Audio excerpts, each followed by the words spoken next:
Good afternoon, ladies and gentlemen. Oh, it's such an exciting day, surely. We can have a better good afternoon. Good afternoon, ladies and gentlemen. Most importantly, good afternoon, young ladies. A little louder. Hunger. Now I hear you.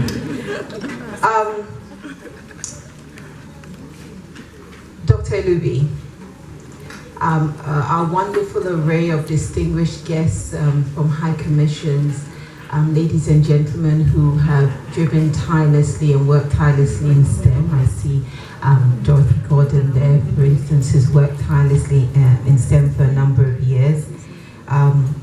The headmistress, the teaching staff of ASA, invited guests, everyone. It's honestly a humbling pleasure to be here today. I came here with great excitement, yet now I speak to you with great emotion. But first, let me congratulate you, Dr. Elubi. This is beyond commendable. You know, we have arrived here as guests and we're experiencing this, and we're probably all thinking, what a wonderful idea and what a great job you've done to pull this together. But I stand here feeling what probably most of your girls feel and genuinely say thank you very much and congratulations.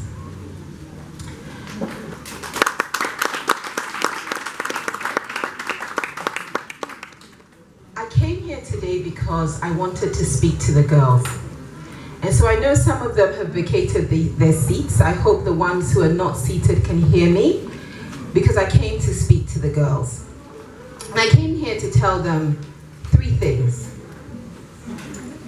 Why it's important to have ASA, why should we have an institution dedicated to girls, why Africa needs you, and how badly Africa needs you. It's emotional for me today because it brings back memories. As I watch the girls dance, I remember, and I've told some of them, because I met some of them on Saturday at their coding camp, at their STEM camp, and I told them how many years ago, I was about 15 or so in secondary school in Ghana, and this sort of thing wasn't the norm. It wasn't usual. I was fortunate that I was in a secondary school that was all girls, so to some extent we could be encouraged independently. But I ended up being one of the students selected to join a camp in Ghana.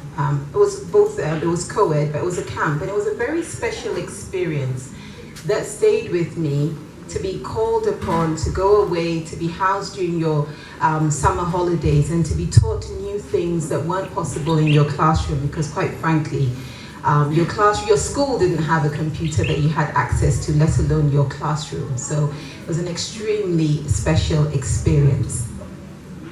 And so I feel emotional because I can imagine what is going on for some of the girls at ASA, what they're feeling at ASA. But the other part of my emotion is driven by the fact that these young ladies represent for me what I believe Africa is capable of. I think for too long we've neglected the potential of our people. We've bought into a narrative that says our value is tied to what is in the ground, that our value is inanimate, that our value is about what we can produce from the soil and not what we can create. That somehow we have been given less of human capacity, and yet science has proven that actually intelligence and ability and intellect are evenly, normally distributed around the world. So we didn't get any less. And so a school for these girls is so important because I learned when I was 17 that actually the world viewed boys and girls differently when it came to STEM. It was the first time as a young girl who was aware enough that I found myself in a classroom with boys, because prior to that I'd been in a girls' school. And immediately the biases that are inherent in many societies began to play out. And sometimes it's subtle, and it's not meant with malice. It's seen as normal. It's seen as normal to tell a girl that she can't do science, And it seems normal to, who's a girl who has the courage to go to the front of the classroom and solve a math problem that the boys couldn't solve. And it seems normal to call her names because she dares to do well. And so sometimes we do need a safe place. We need a safe place where we can focus on what we have within and bring it out and not have to deal with other people's biases. Because as I told some of you on Saturday, other people's bias is not your problem. But it took me a long time to learn that, to be able to sort of reel it out like a simple sentence. It takes a while for us to learn, and sometimes we need the safety of the environment of people like us so that we can learn that other people's biases are not our problem. And so we definitely need more places or to grow ASA so that more girls can participate in this academy. So congratulations for being the very first cohort that is setting the tone for future classes of girls who are going to come to ASA. The second thing I want to tell you is why Africa needs you. The less we participate in STEM as a continent, the less aware we are of the work we actually have to do. You see, STEM by definition is about curiosity. It's about asking questions. It's about solving problems. It's about fact-based deductions and not hearsay, conjecture, and emotion. Yes, we're human beings and we will apply some degree of emotion, but you need the facts to make your decisions. And so last year, I had the opportunity to speak to some people in London, and I'll share with you a little bit of what I told them, which is why Africa needs you. In 2015, the IMF estimated that sub-Saharan Africa's contribution to global GDP was 3.1%. 3.1% was all that the contribution of 1 billion sub-Saharan Africans meant to the rest of the world. 3.1% represents the output of 14% of the world's population. It just doesn't add up, does it? How is it that if everything is evenly distributed from a human capacity point of view, how is it that the continent that not only has people but also has resources is deemed to produce so little? How is it that despite the years of celebrating growth and supposed productivity, we're still far behind? I would have taken heart if the future projections were any different. But this is where my sadness was deepened.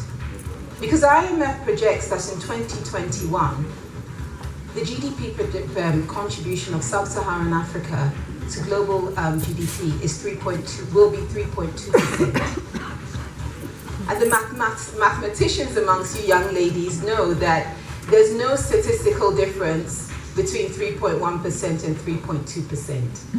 It just means that in 5 years, the estimate is that we wouldn't have moved at all. Yeah. And so we've got to do something differently. And the different things that we need to do depend on people like you. That's why Africa needs you. We need people like you who are going to challenge what we celebrate, who are going to tell us that what we're doing is not enough, who are going to put the numbers in front of us and say to us, these are the roadblocks, these are the challenges you face, these are the numbers that you need to deliver in various aspects of your economic development. These are the problems you need to solve for sustainable, consistent, high levels of growth. You know, when you're at 3.1%, 10% year on year is not growth. Not at all. You know, we get celebrated for marginal growth, but when you're starting on a low base, any business person will tell you that you need pretty much exponential growth to count. And so I know that there are people like Tom and great giants around the continent who are willing to create space for our young people. It's important that we share with you why this space creation is important, because you're the generation that's going to have to change this narrative. Some people will blaze trails and they'll create paths for you. But you have got to keep it going. How badly does Africa really need you? Well, according to the United Nations, the 10 youngest populations in the world are in Africa. That's number one. Number two, it's estimated that 70% of Africans are actually pretty young, which is kind of good news if we really reflect on the fact that you're the most important thing that Africa has. Yeah. What scares me and what frightens me is the estimate is that by 2050, the global population will increase by 2 billion. And 1 billion of those new people are expected to be right here.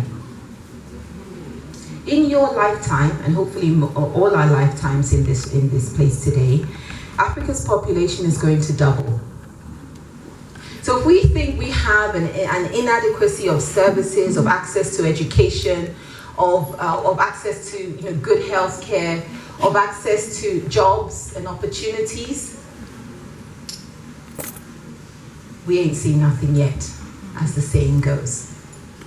So we need you to use your skills, knowledge, abilities in STEM to accelerate what we can do, to accelerate what is possible. Because that extra billion, they haven't been born yet. So really what I'm talking about is an extra billion young people. We need to run faster than we have ever run. Faster than any group of people on the face of this planet have had to run. Because we have future generations coming who need us to demonstrate to them that we thought of them before they got here, we made plans for them. That's how badly Africa needs you. When you're sweating it out and those mathematics sums, they're just not working out, and you're thinking, really, why did I bother? Just remember that there's so many people out there who need just you, your individual contribution to change the outcome of their future. So let's solve Africa's problems right here. Let's create a cohort, let's continue to create cohorts of Africans who learn to work together, who don't base their lives on myth and hearsay and conjecture. My favorite one is about how much witchcraft rules people's lives, but I'll spare you that today. And let's base what we do on facts. And let's hold our heads up high as young women and say, you know what, there's absolutely nothing wrong with the fact that I know how to, I can quote, all of Newton's laws and all the laws of thermodynamics. You should celebrate that. Because you're not limited to that. The expression of you as a human being is not only about the STEM that you have learned, and you demonstrated that today. And if you can bring all of you with the skills you develop in STEM to what you have to contribute to Africa, you'll be standing here one day and talking about, you have no idea what it was like 20 years ago, young women. It was dire then. I'm so glad that I'm watching thousands of you graduate and you have high expectations that your skills will be used by your continent right here. It's the reason why I personally, drive a STEM agenda in my organization, because I think more than anything else, the acceleration of growth and development in Africa is the highest business priority. It should be the highest priority for any leader on the continent. Which is why we've gone to schools, which is why I've met some of you, and which is why we've spoken to thousands of children and trained teachers and encouraged them to really engage children. With Evolve with STEM at Airtel, it's an organizational thing, and we take the entire organization on that journey, on this education about why STEM is so important. So, I've said many times that we still talk about trailblazers. We talk about women particularly as trailblazers. I'm really hoping that those trails created for you will become highways. Highways of success, highways of so many of you doing such amazing things that people won't even know where to start. They won't say, you know, one woman did a great job. They'll say, oh my goodness, the women of that continent, there's no scientific problem they can't solve, because they use their contextual knowledge and the fact that they've been participants with so many other women across the continent that they solve every problem. And so if you remember absolutely nothing of what I say today, because you know sometimes grown-ups can be a little bit boring, I implore you to stand on the shoulders of the giants who have gone before you. Many giants, but not enough giants. So stand on their shoulders. And whatever your imagination or your dreams are for the future, just promise me one thing, that you will do whatever it takes, legally, to become the greatest giants of your generation. We need much greater giants than the giants that we have, and we're counting on you. Thank you, and I wish you every success for the future.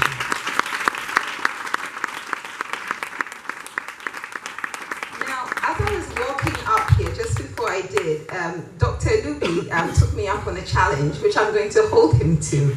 No, it wasn't for me.